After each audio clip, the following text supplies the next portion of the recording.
DJ Christian on the mix.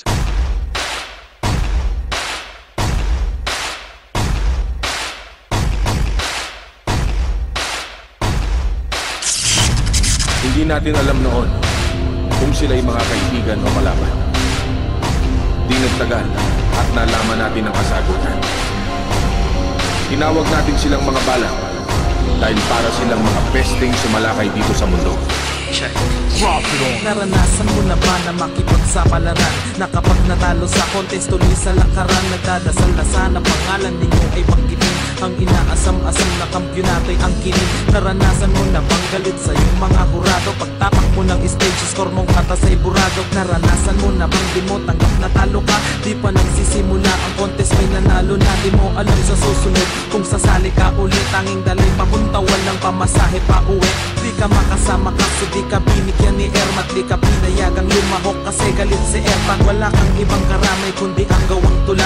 Feeling mo pangarap mo'y mawawalang parang bula. Kinabukas ay di tanaw at malabo na parang usok. Lahat yan ay kasali sa tinatawag kong pagsubok. Ito ang buhay na di napipinta ng paglalarawan ng buhay na kung saan ito ang aming kayamanan. Tinuring na propesyon sa loob ng aming kultura na hindi mahalaga ang kayamanan ng postura. Ito ang buhay na di napipinta ng paglalarawan ng buhay na kung saan ito ang aming kayamanan. Tinuring na propesyon sa loob ng aming kultura na hindi mahalaga ang kayamanan ng postura. San kami hinahamak at inaalipusta? Wala daw pera na hawak at wala rin pampusta. Sabi ko ano ngayon? Wala kang pakialam, sira yata ang ulo mo o baka baliw ka lang. Ang turing sa amin ay Bisaya dahil sa pananamit. Marami sa aming di na kaya dahil sa pananakit. Marahil yung iba sa amin lalo pa na sumusuko dahil yung daan nila parang lupa na gumuguho. Pinilit nilang sumuong sa mabubog at masukal ka palarang mapait parang nasunog na asukal. Ang ibang level na magdaya pa sa politiko.